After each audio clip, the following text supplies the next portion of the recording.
Welcome, everyone, to this historic episode of the Lion's Den of Leadership podcast, because this is the first time in history others have tried and failed miserably, but we're not going to fail. This is the first time the podcast is being recorded live while being broadcasted to you, our dear listeners, on Facebook. So drop your work, drop everything you're doing. Tune in. This is going to be a good one. Me and my good friend, airline pilot called Steve Rozenberg. Steve, how are you? Hey, how you doing, Alex? Good to see you, bud. We just had ourselves some good jokes. Steve drives a good Boeing 787 from here to Sydney and back. Yeah. And it takes a lot of work, but everything can you get caught up in the details, right? The details can get you.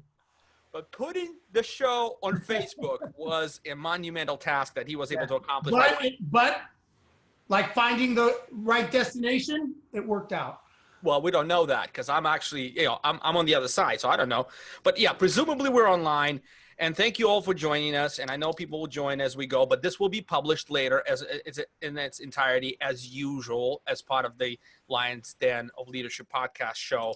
So use your favorite device when you're walking your dog, what have you. Now, we have a good show for you today, Steve and I. And by the way, I have to say thank you to Steve's team for putting all that technology package together to actually be able to do this, record this. And I actually have to thank Steve for bringing our guest in. Our guest is Don Ganguly, who is president and founder of a company called Home Union. Now, some of you may not know what that is, but you will get to know Don in a very short few weeks. You'll see, A, he's coming to the PM Growth Summit, and he's one of the sponsors. Thank you, Don. And B, he's got an amazing value proposition, amazing company. FourandHalf is going to partner with Investimate. Investimate already works with Steve's company, which is Empire. Don, how are you today? I'm great. Glad to be here. That's awesome.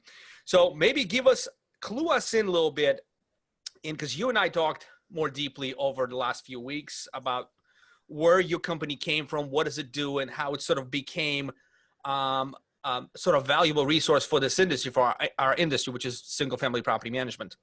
Walk us through it. Yeah. So, so the genesis is, I'm a serial entrepreneur, sort of a vocationally reformed engineer. And we had a company that was called Equinox. It was actually servicing mortgage banks and mortgage servicers to process loans and service loans. And when everything fell apart and people were being kicked out of their houses, we were helping, big servicers keep people in their houses and negotiate those loans. So we must have touched on over $75 billion of servicing. And while we were doing that, we found that there are a lot of these properties all over the country that were going through all kinds of dispositions, where the prices were great and a lot of the outcome was renting them up. So as we looked at this, we said, these properties are out there, but there's no good way for people to find them. A lot of people are on the coasts where the properties are expensive and you're buying mainly for growth. You don't get the rent price ratios that you get in the middle of the country. So it was an aha moment for us. And we said, hey, maybe if we create a product that was like a Zillow for real estate investing, where investors could go in and get all the information they need to invest in a rental property. So you're looking for a different kind of thesis when you buy a rental property than when you buy a home to live in, right? I mean, you're looking at pools and other things and schools. Whereas when you're looking at a rental property, you're really looking at some economic parameters around that neighborhood and that property.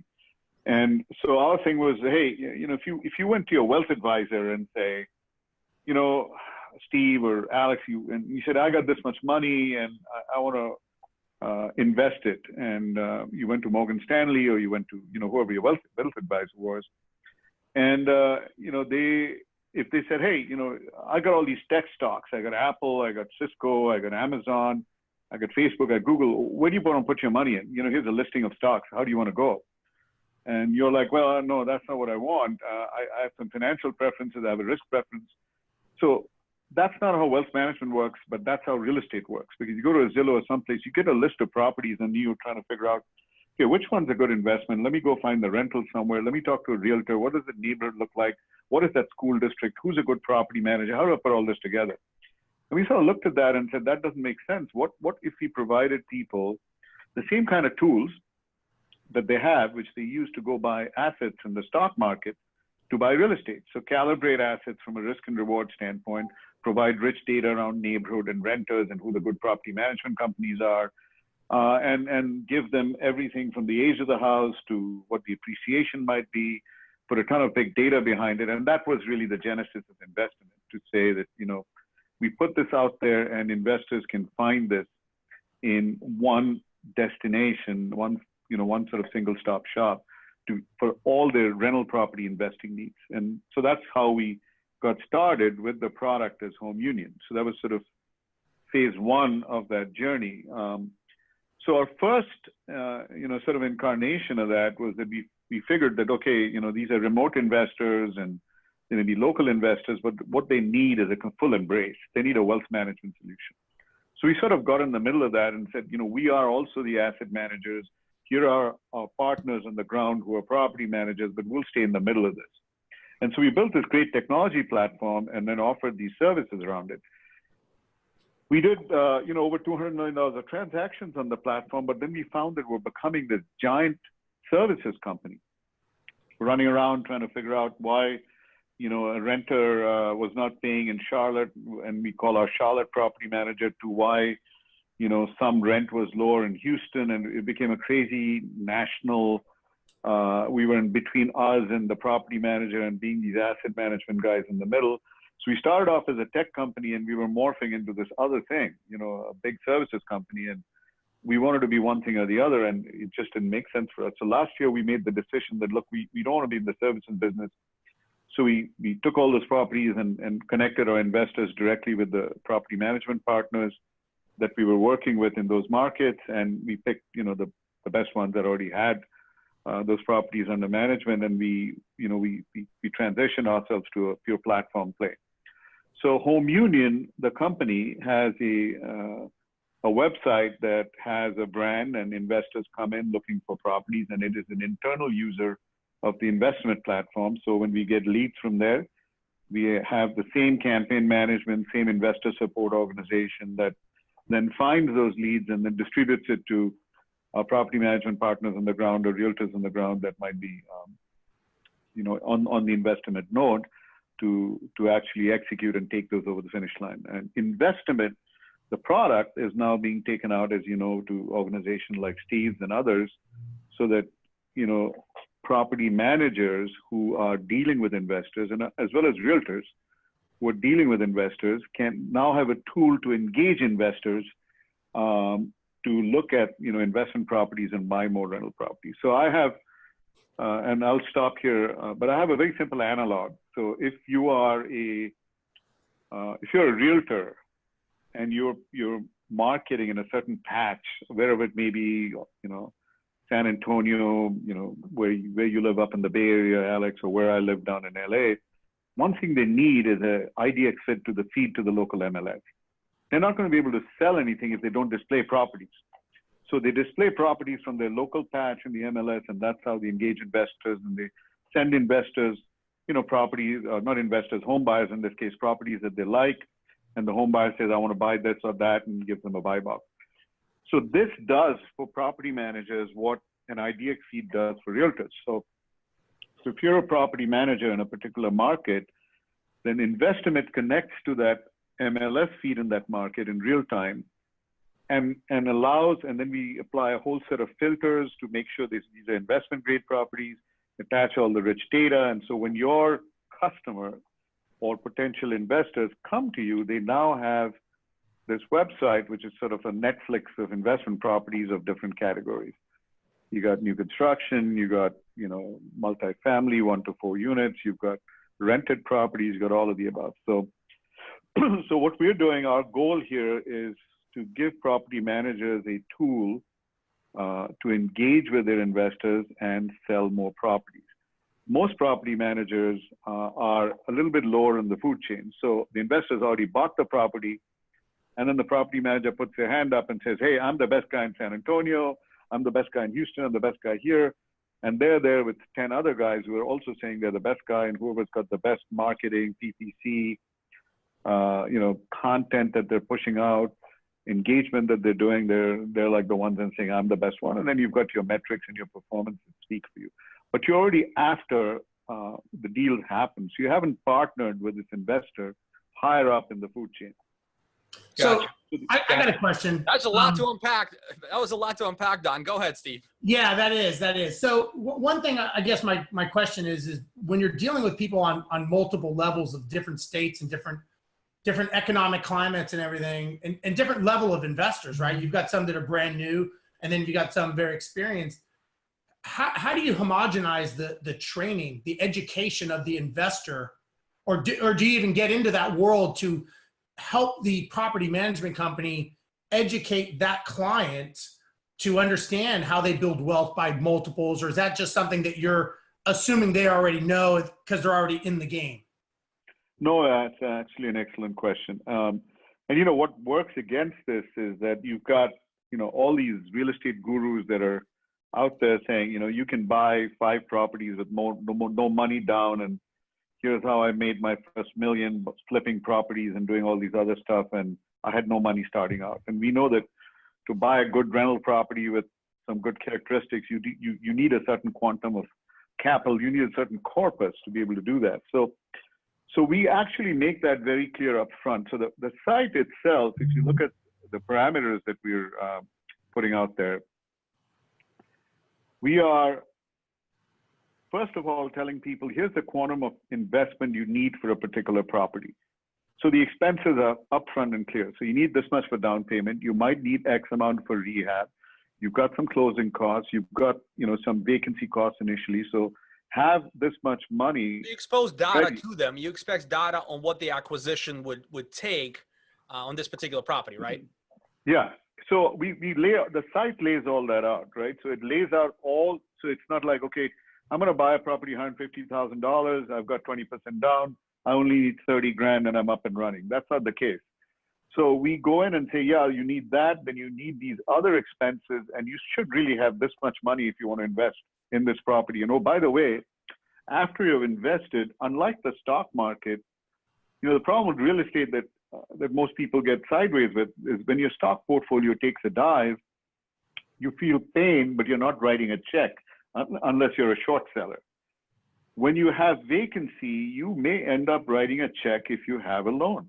Sure. And that's where most people feel a ton of pain and say, why am I writing the check? And then you point out that, look, in the last 3 years, you've earned 12% on this property, and now you're going to have to write this check. But if you don't set that expectation up front, that they have to write a check and there are provisions for maintenance, something will break, something will have to be replaced, the tenant will leave, there's a turnover cost, they're not going to be ready to do this. And you property managers are actually going to bear the brunt of it when it comes up, because that's everyday life in real estate.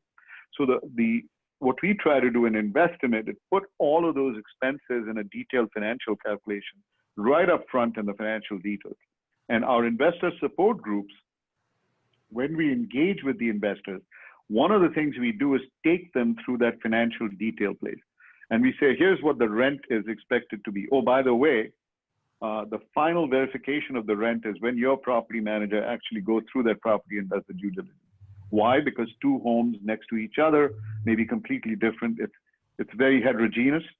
So real estate is, because it's not like a stock. 2 stocks of Apple behave the same way, but not 2 houses in the same neighborhood. So we set that expectation. We take him through all the details of the expenses. We have a price estimate.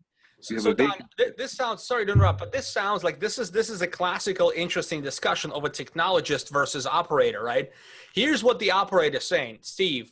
Steve says, look, do you enable training and enablement, right, of those investors to go and look at that data? Because I'll be honest with you, Don, I've looked at your stuff. I'm not an avid investor. I'm not a dumb guy by far, right? I can understand things, but I'm not smart when it comes to real estate investing. I just, I have one house. Like, I don't need, I haven't done any more. So to me, the information you are presenting on your website is super valuable, but I need Steve to read it. Well, I think one of my questions is so, let's say you're in San Francisco, Alex, or Don, you're in LA. and I'm in Houston, right? So someone may look at a property in Houston and say, that's a good deal. And then someone could look at a property in San Francisco and go, that's a better deal. Even though the property in San Francisco may be losing money, maybe it's a negative geared property. So to me, it's a matter of setting the expectation. Yeah, you may lose money every month on the property in San Francisco, but the value of that property, the appreciation is going to make you way more than maybe what cash flow would in a low appreciating area. So going back to my question is, how do you educate someone? Because I've had investors come into my office and they'll say, this property is not making me any money. I'm losing money on my property. And so I'll say, well, why do you say that? Explain that to me. They'll say, well, the rent is $4,700 a month. Let's say it's in downtown area, and my mortgage is $4,900 a month. So I'm losing $200 a month. And my question is, are you really losing money? And they'll say, yeah, $200. I'm losing that spread.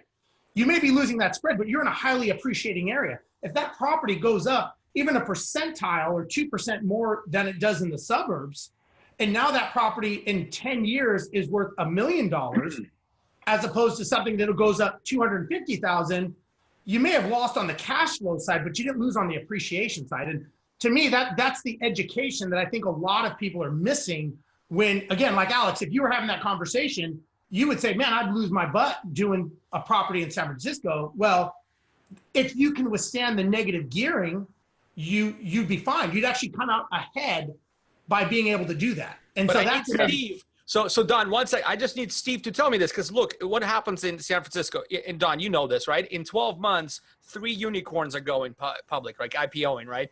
We have Zillow, we have Lyft and Uber, like all IPOing. So what happened in San Francisco? Everybody's now pulling properties off the market, because guess what? In 12 months, against what the general wisdom right now of this whole universe says, hey, we're in a down cycle, San Francisco is about to make 150 millionaires, right, or maybe the number is more.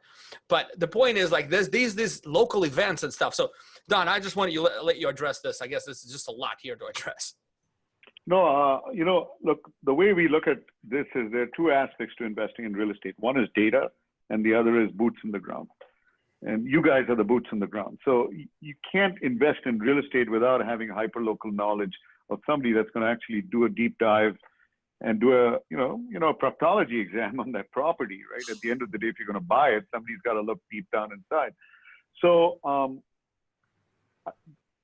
if you look at the current way, the way to start this, if you look at the current way an investor invests, right? We've got 18 million investment properties, 10 million investors. So people are investing without you, without me.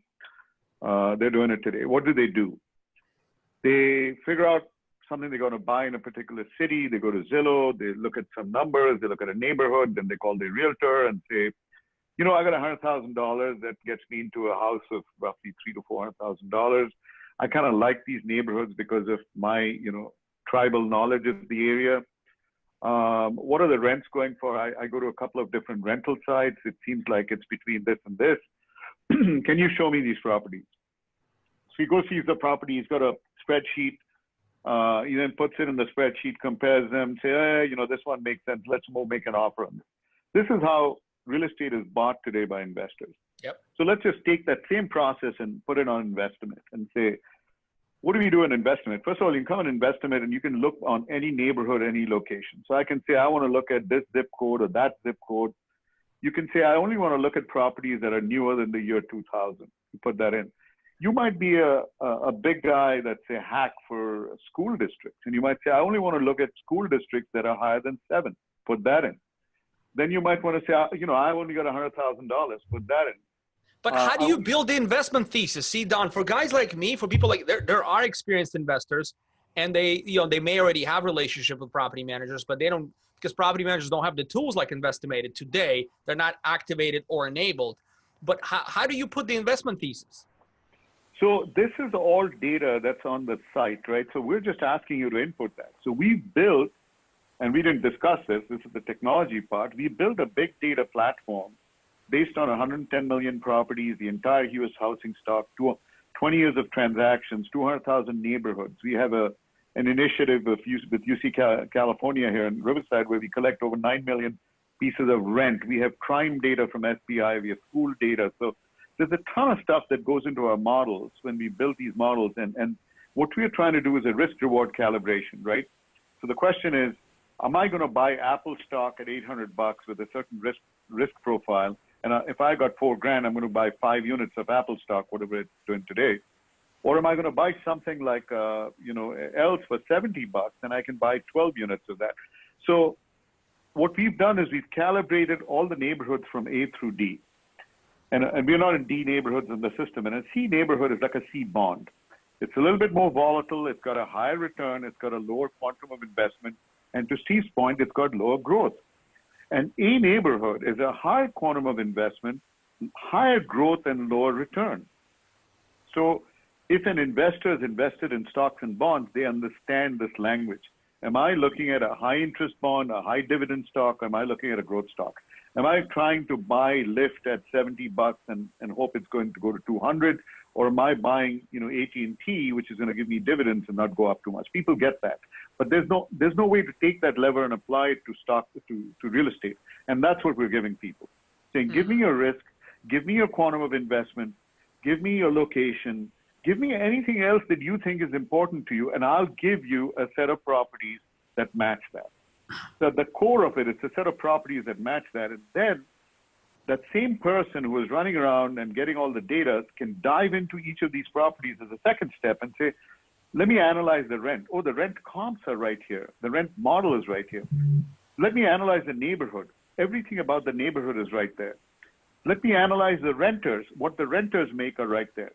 Oh, so I can see how many people in this neighborhood can actually afford the rent I'm talking about. Is this a growth property, to Steve's point, or is this an income property?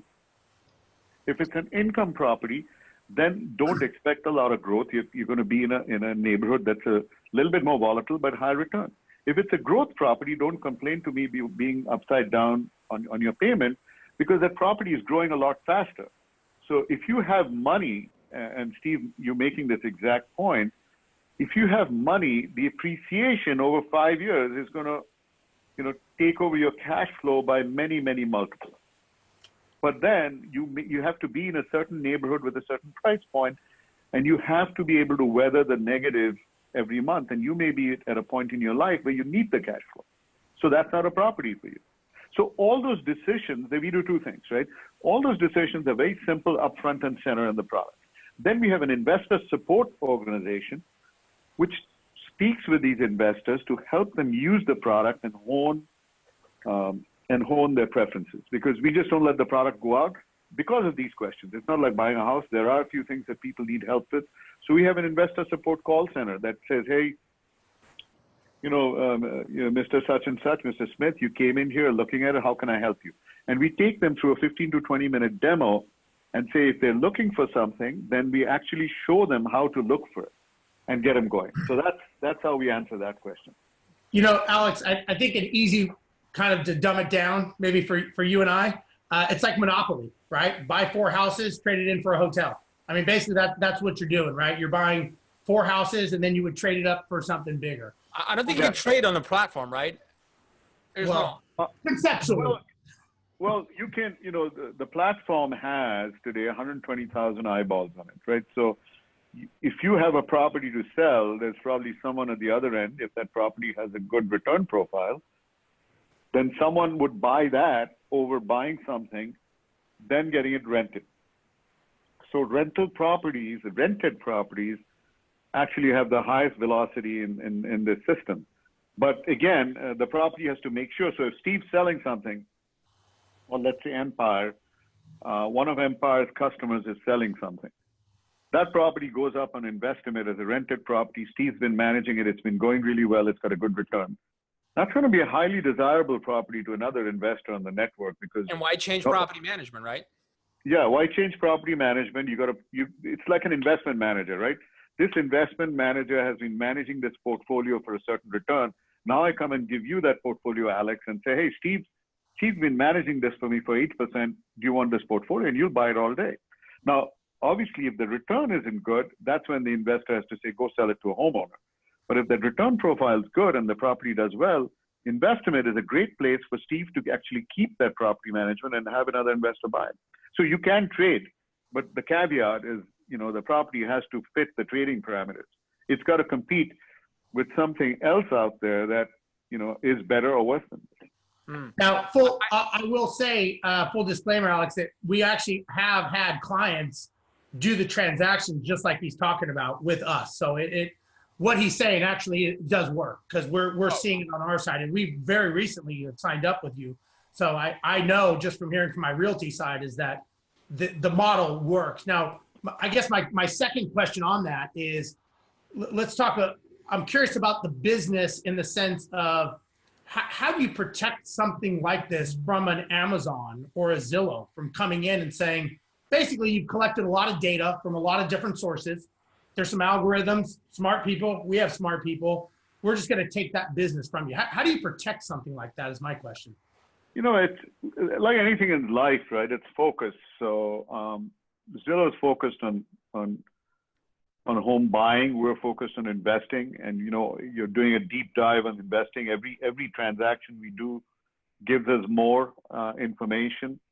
Every investor that comes into the site gives us more data. We have analytics. We look at who's buying what in what marketplace.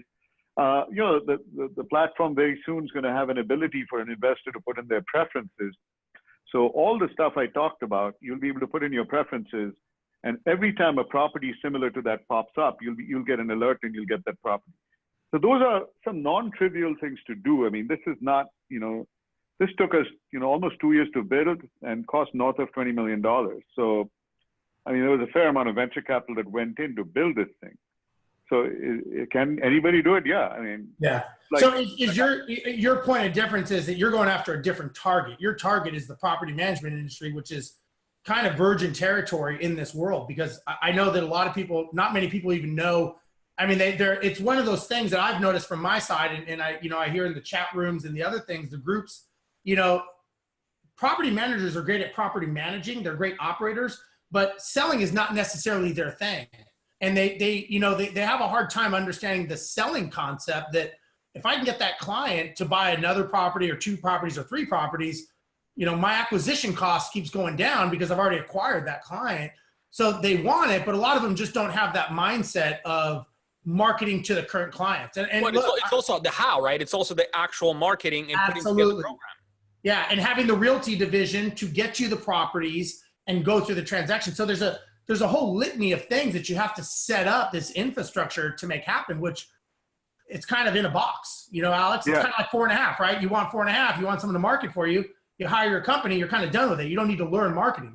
Same thing here. I do think that there probably needs to be some micro education to the investors, and kind of like, we were talking earlier, I think it all comes back to the goal of what the client wants, because you and I, Alex, may have different goals. My goal may be to buy 10 of those negative geared. You may only want to buy 1 and the rest positive geared cash flow properties. Just depends on what our goal is and our financial situation and all that stuff. But I do think there needs to be more education at the ground level with the investor and with the trusted source of the property manager. Because to me, and I'm curious, your take is, it's got to come back to that know, like, and trust, right? They're going to trust the property management company to say, you know what, here, let's sit down and have a strategy session to help you buy more properties, as opposed to just say, yeah, go ahead and talk to Investimate, they'll take care of you. I don't know that the conversion rate would be as high that way. Have you noticed any difference with that? It's a question to me? Yeah, like for property management companies that educate their clients, as opposed to that have that sit down with them and say, look, let's go over your goals. Let's have a conversation as to what makes sense, what kind of property does match your needs, so that they're kind of zoned in on exactly what they're looking for, as opposed to just saying, yeah, here's Investimate. Go ahead and talk to those guys. They'll be able to take care of you. Like, have you been able to test and measure conversion rate differences? I mean, there's no question. I mean, this is,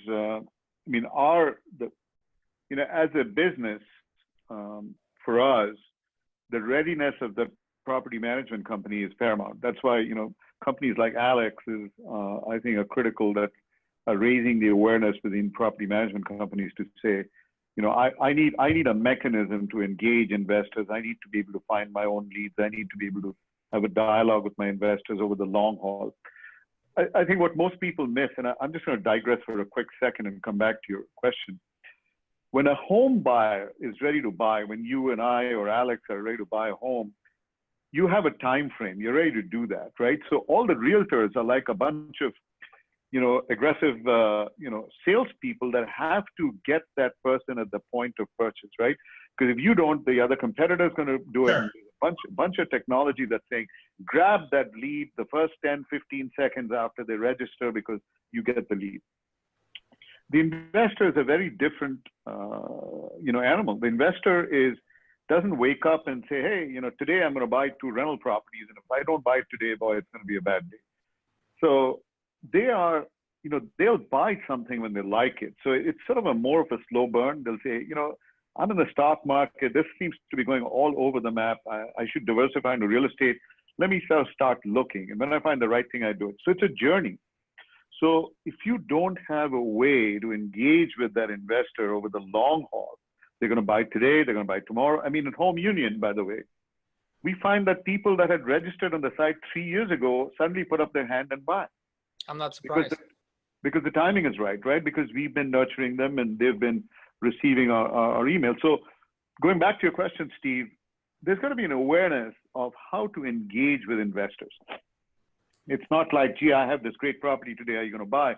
So you need an ability to interact, engage with investors and speak the investment language. I mean, if you are only going to pitch property management business and that I'm the best guy to fix toilets and keep your renters in place, then you're at a different place in that conversation. They'll come to you after they've done all the heavy lifting on the investment.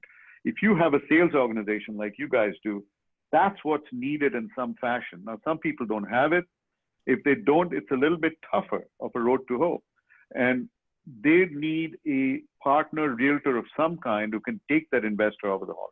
What we offer is really an ability to engage that investor, an ability to have a dialogue with that investor, ability to say, hey, you like sci-fi movies? I'm going to give you a bunch of sci-fi options. You like rom-coms? I'm going to give you rom-coms. One day you're going to watch this movie on Netflix. But the point of execution, to your point, is that property manager.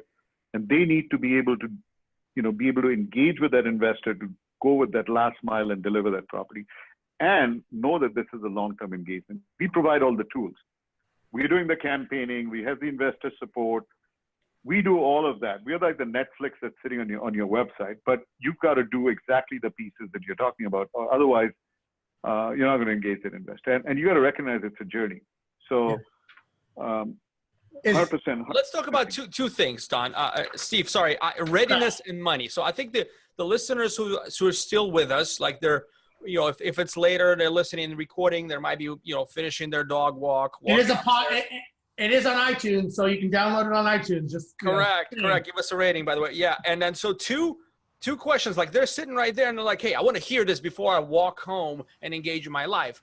And what they want to hear is money. How do they get paid for this? And how do I qualify for this? Am I ready for this? So Don, could you address, like, let's start ready. Like, which is the perfect? How does the perfect partnership look for you? So the monthly fee is small, but for us, again, our goal at the end of the day is fully aligned with the property manager, the realtor's goal, which is have that investor buy more investment properties, right? So we all make money when that investor buys more investment properties. So, we have a small monthly fee, but what we want to see in that property manager is the fact that they have an ability to consummate that transaction, because we can't make that horse drink. We can take the horse to water, but you've got to make it drink. And so for us, we're not here to punch a small monthly fee for this product. That does nothing for us. Just basically covers the cost of hosting and other things. We want to see an ability either an ability or a desire within that property management company to say, I want to sell more doors. I don't want to be at the receiving end of getting doors from people who've already bought. So the value is they get more doors from customers they already have. Get it, 100%. But people can also buy elsewhere, right? That's one. So if you're in Memphis, you're property manager in Memphis, somebody can go Investimate on my website and buy in Houston. Correct. Yeah. So this is a really good question that you've asked. So Investimate is in like 16 markets right now. It's in Atlanta, all of Florida, Texas, California, so on and so forth, North Carolina. So one thing we always ask our property management, customers is, look, do you want your client? And by the way, there are two things we get from our property management clients. One is they've got their active clients, who we tag as active clients, and then the campaigns all happen on their behalf, right? So the Empire Industries customers get emails from Empire, from someone at Empire. It's only the Empire brand that's getting in front of them. We are not visible. We're just a product support organization. But the question we ask them is, look, Steve, do you want your customers just to see Houston, or do you want them to see all 16 markets? And if they see all 16 markets, then it's possible that they buy somewhere else if they find the right box. If they see Houston, then it's like tariffs or it's protectionism, right? You're only showing them your products that are built in your domain, and you have. It's likely that you may lose the people who would not buy in Houston, but buy elsewhere, and you're not going to. So that's the decision you have to make. But do property managers get paid on a transaction? Yes, they get paid every which way. So if a property manager's customer buys elsewhere, they get a piece of that. They get a piece of the door. We obviously get a little piece of that. If they get a lead from somewhere else, it's the same thing going back from them to the other part of the network. So as the network builds, this traffic builds between the nodes, and the understanding is that you give up something, you get something. So it goes both ways. And so as I was talking a lot about property management companies, bolting on property management portfolio, like ideally should be just an enabler of, separate business units bolted onto it for to bring this massive value to the customer, right? And the customer wants service, but they want you to take care of a lot of things for them. This enables it. But so my question is, if a property manager does not have any sales division, Don, or they don't have a sales division, they might have some relationship with realtors that don't truly have their own sales division. Is it a product for them? It's not a product for them if there's not a realtor on the ground that they can work. That's very fair. It's not a product for us or them. I mean, because then who's selling that deal in the last mile, right?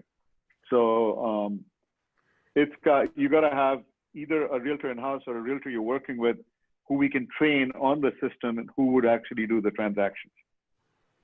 Gotcha. And so the just to sort of wrap up the money piece, Don, and Steve, feel free to get in. We have a few minutes. If there's some unasked questions, go for it. But I want to understand the money piece. The property manager pays you a monthly fee. They get a piece of the transaction, no matter where that transaction happens. They get leads to sell properties to other investors, right? That may get the management on, right? Yeah. And then more importantly, they activate and enable their current customers to buy more without spending any more money on marketing. Yeah, so there's a second aspect to it, which is monetizing leads they've spent on in the past. And I think Steve's organization did that. So Steve, for example, if I can say this, Steve, sure. You guys are a good marketing organization. You had a ton of legacy leads. Yep. That for whatever reason, they're not your customers today, but you've touched them in some way. 40,000. Yeah, so you put them in the system, and the Investimate system and the email campaign, a bunch of them are woken up and they're in various stages of saying, I'm interested. So if a property manager can either load its active clients or active clients plus old leads, and we separate the two, we know what's what. So it's a way of putting them out there and see what wakes up. And then obviously they can get stuff outside the system. Alex, to his point, what it is it makes a point of difference. So basically we are showing how we are different by adding another depth value of what we offer with their services. Because if the other companies don't offer that and we do, it's a huge point of difference to tell our investors, look, if you don't want to buy in Houston, you don't have to. You can buy in any other market. Now, my question is this an international play? Are you planning to branch out into other parts of the world? Eventually we've been talking to some of the people in Australia because it's a very vibrant, real estate market. About half of the transactions are actually investor transaction, unlike 20% here. Yeah. And it's very common for people to own a rental property. The issue for us is, it's work to get the data in and all the other stuff. It's a whole new exercise, but I think for the foreseeable future, we've got a lot of headroom in the U.S. We just got started, and we're seeing, a lot of acceptance right now. So I think we're going to ride that for a little bit. What's the projected, and I don't know if you can tell us this or not, but the projected city rollout? Do you have one as to where you're going? Do you know what that's going to be in a time frame for other destinations? So I think if you just look at where we are today, we're in North Carolina, Charlotte, Raleigh. We're in South Carolina, Greenville, all of Florida, all of Texas. We're in Indy, Cleveland. We're in Atlanta, and then we're in California. We are looking really at a couple of different markets. We're looking at Las Vegas as one, only because a lot of the California investors seem to be very interested in a proximity play. I would say Colorado, Denver would be another one. Phoenix would be another one. Those would be some of the early ones, I think, on this side that we would sort of look at next.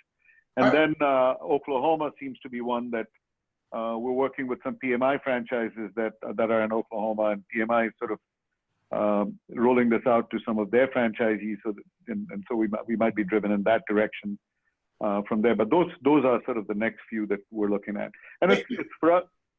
Go ahead.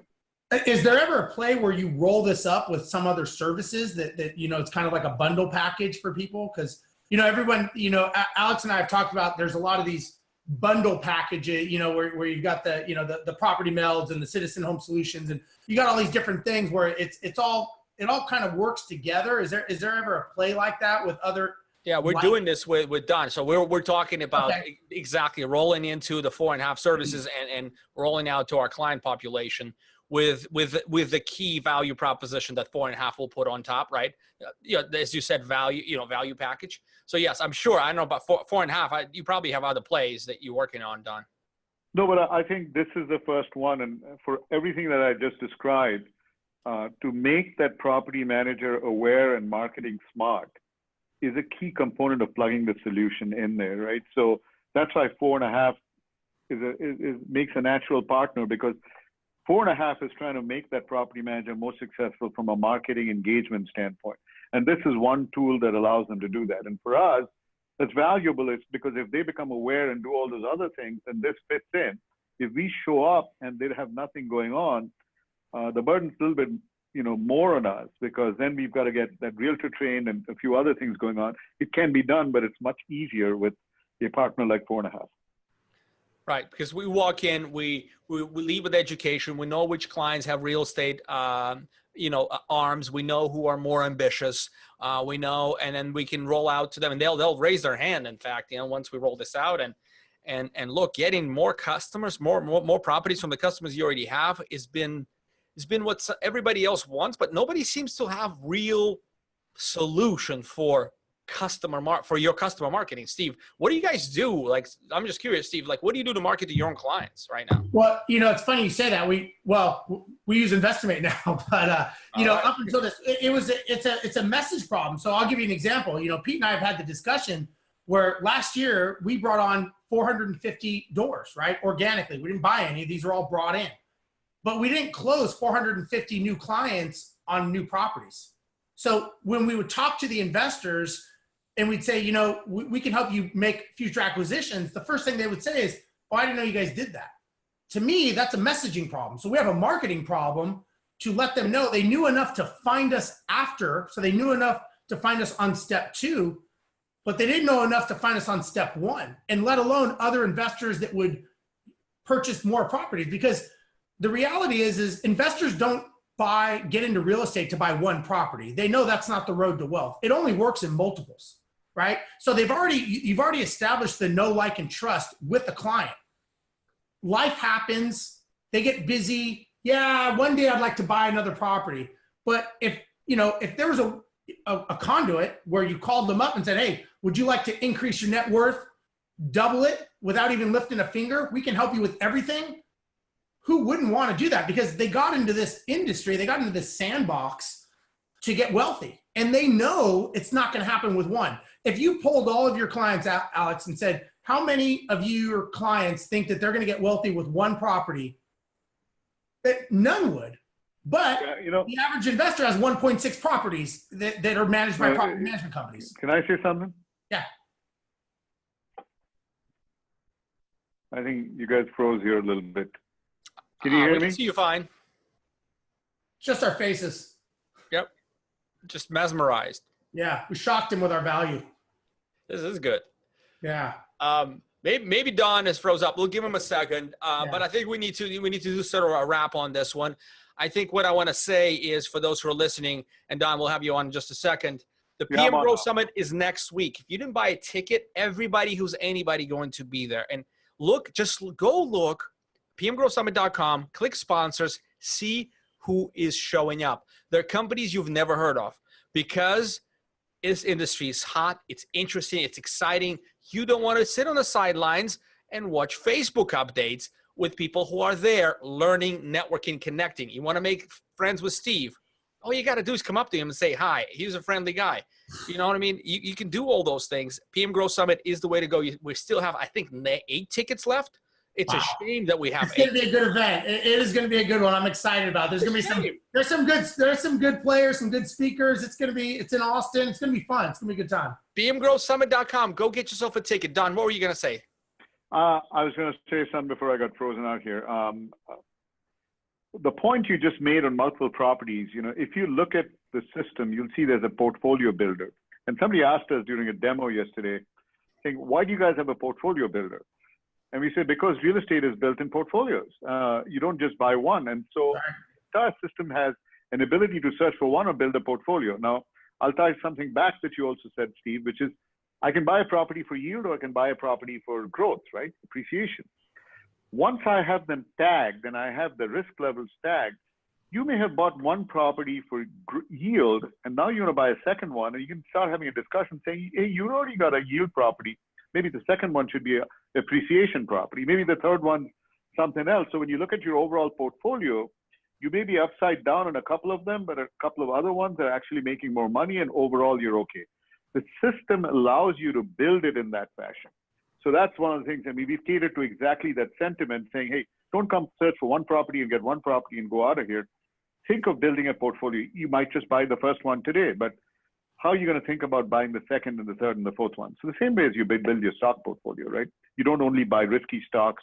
You buy something in the middle, you buy something at the top. It's the same exact thesis. And Alex, I'll tell you, when I talk to investors and we have this conversation, I'll do like a one-on-one strategy with them. And I'll tell them, the biggest disadvantage we all have is that we live in a house, and we equate living in a house to our investment property, and they're completely different. You're running a business, and that's a rental property business. That is not the same as the house you live in. If you own, and I tell them this, I say, look, you need to assess your portfolio just like you would assess your stock portfolio. If your stock portfolio is not giving you the return and it's going down and down and down, at some point you're so unemotionally attached to it, you're going to cut the rope, and you're probably going to sell it. You're going to take a loss, but you're going to go, yeah, that's stocks, I sold it. I go, but when it comes to having a house that's losing money and it's not giving you the return based on your goals, you'll stay in it and you'll just drag through the mud because you think that's what you're supposed to do. But if you can detach yourself and look at it like an investment vehicle to get you to the goal and just say, I want X return. And I said, if you sit down, like when they sit down with me and say, okay, what return based on your goals were you wanting? And they said, well, I was hoping to get, 15% return. Okay, what's it giving you? Well, on average, last 3 years, it's giving me 12. Okay, well, is there anything we can do to get it up? Maybe make the paint the outside. Some things we can do. If the answer is no, then either we change the expected return or you sell it. And so I think, Alex, going back to, the portfolio like he was talking about, that is something that I think if you could educate the clients on to say, listen, you are running a business. Just because you live in a house, it's not the same as owning the rental business. And that's a huge disconnect that people, they really don't know how to put those two together because they think they're the same. Agreed. True. Well, let's wrap on this note. Look, this was a fantastic interview, Don. Thank you for spilling all the wisdom. The product is great. I think you're going to do really, really well in this industry. I see zero reason for somebody who would qualify for this partnership not do it. I think it's a double down. I think it's a differentiator. I think it's a way of a future. I think this is how you service your clients and defend your small business against everybody else out there, all the competitors. So wonderful to have you on, Steve. Great to co-host with you, brother. Yeah, absolutely. Don, thanks for being on today. Appreciate it. And like, if anybody wants to talk to me or Pete, probably Pete is the better one, about how we're implementing and using, your model, we'd be happy to let them pick our brains and why we did it, how we did it. Because look, I'm not getting anything for us, but I can tell you it works. I can tell you the model works. The product's great, and it's filling a void in an industry that very much needs it, I think. And that to me is the most important thing. And Don, how do people find you? What's your website address? Is it? So it's investimateroi.com is the best way to find it. We'll put in the show notes. We'll link it out. All right, guys, go check it out. Have a wonderful day. Also, if you want to, we have our download. If you want to go to iTunes, Lion's Den of Leadership. We also have our Facebook group, Entrepreneur Sphere of Influence. So you can go there. We have like-minded people. But again, it's all about sharing it. That, Alex and I take our time free to do this, to educate. We bring people on. We've got a lot of heavy hitters. We've got more coming. We got a pretty deep lineup, Alex, coming of some serious players. So it'll be good coming up. Pass some of my love to your team, man. They're doing fantastic work. Thanks, man. Take it easy, guys. We'll see you guys. Bye-bye.